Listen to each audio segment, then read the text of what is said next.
देख सकते हैं किस तरह से वार पलटवार का सिलसिला जो है लगातार चल रहा है। इस खबर पे और ज्यादा जानकारी के लिए सीधा रुख करते हैं मेरे सहयोगी अशोक तिवारी का। अशोक, अखिलेश के इस बयान को मजाक समझे या ये जो ऑफर दिए जा रहे हैं वाकई में ये सीरियस है? क्योंकि जो पलटवार आया है दोनों डिप्टी सीएम का, उन्होंने तो इसे मजाक की तरह ही लिया है।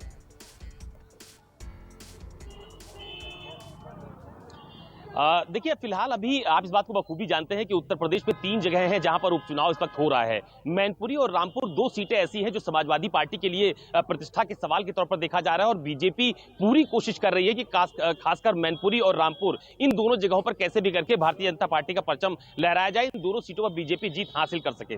रामपुर में जब आजम खान के जो समाजवादी पार्टी के प्रत्याशी हैं आसिम रजा, उनके समर्थन में अखिलेश यादव जनसभा को संबोधित कर रहे थे, तो उस वक्त इस तरह का ऑफर उन्होंने दिया है। हालांकि ये बात अखिलेश यादव पहले भी उत्तर प्रदेश में जब बीजेपी की सरकार बनी थी तो उस वक्त भी उन्होंने कहा था कि बीजेपी के बहुत सारे विधायक हमारे संपर्क में हैं। समाजवादी पार्टी की तरफ से ये कहा गया था और बीजेपी की तरफ से भी ये कहा गया था कि उनके भी बहुत सारे विधायक उनके संपर्क में हैं। तो फिलहाल उपचुनाव में इसे एक बड़ी बयानबाजी के तौर पर देखा जा रहा है और आप देखिए कि जैसे ही अखिलेश यादव ने यह कहा कि समाजवादी पार्टी के 100 विधायक उनके साथ हो जाएंगे, अगर दोनों डिप्टी सीएम 100 विधायक बीजेपी के तोड़कर उनके साथ आते हैं तो वो उन्हें मुख्यमंत्री बना देंगे। तो ये एक राजनीतिक बयान है, लेकिन उपचुनाव के ठीक पहले इस तरह के बयान के कई सारे मायने भी निकाले जाते हैं। खासतौर पर अगर आप रामपुर की बात करिए तो रामपुर में अभी जब लोकसभा का उपचुनाव हुआ था, जब आजम खान ने उस सीट से अपना इस्तीफा दिया था, तो बीजेपी ने वहां पर बड़ी जीत हासिल की थी और इसीलिए आज भी मुख्यमंत्री योगी आदित्यनाथ रामपुर में उपचुनाव की सीट पर गए और उन्होंने जो अखिलेश यादव है, समाजवादी पार्टी है, उन पर बहुत गंभीर आरोप भी लगाए कि पहले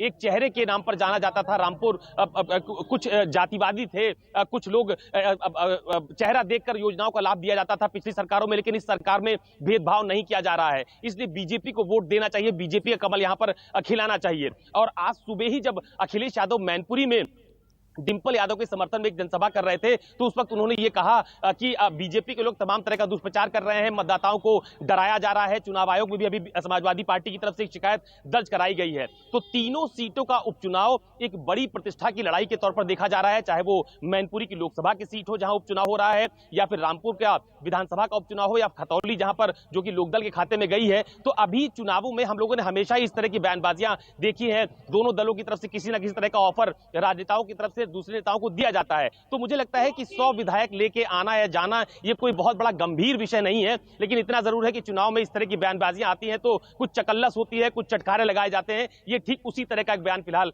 माना जा रहा है अखिलेश यादव का, जो भरे मन से उन्होंने रामपुर में दिया है। और अशोक, ये माने कि कहीं ना कहीं ये जो चुनाव हो रहा है, उपचुनाव हो रहा है, ये इससे किसी ना सरकार बनेगी ना सरकार गिरेगी, ये सिर्फ प्रतिष्ठा का सवाल है। यही वजह है कि अखिलेश अपने बयानों से साम दाम दंड भेद सब कुछ अपनाने की कोशिश कर रहे हैं।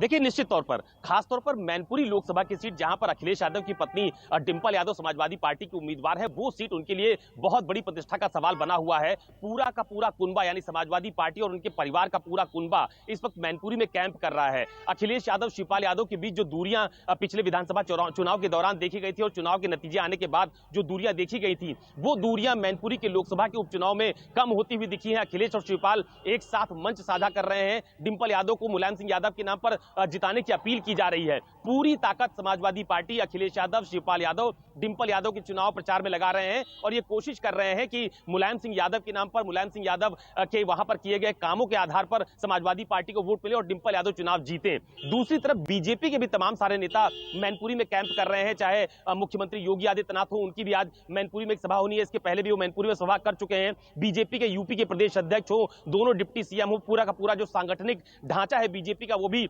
मैनपुरी में लगातार बूथ लेवल पर कार्य कर रहा है। तो मैनपुरी की सीट और जो बात मैंने भी थोड़ी देर पहले कही कि रामपुर में जो विधानसभा का उपचुनाव हो रहा है आजम खान के सदस्यता रद्द होने के बाद, जहां पर एक बार फिर आसिम रजा को आजम खान की सिफारिश पर टिकट दिया गया समाजवादी पार्टी की तरफ से और अखिलेश यादव आज कल वहां पर कैंपेन करने के लिए भी गए थे। तो ये दोनों सीटें खासतौर पर खतौली में भी उपचुनाव काफी प्रतिष्ठा का सवाल है। लेकिन बिल्कुल देखना यह है कि ये जो चकल्लस बयानबाजी में चल रही है, नतीजों पर इसका क्या असर देखने को मिलेगा।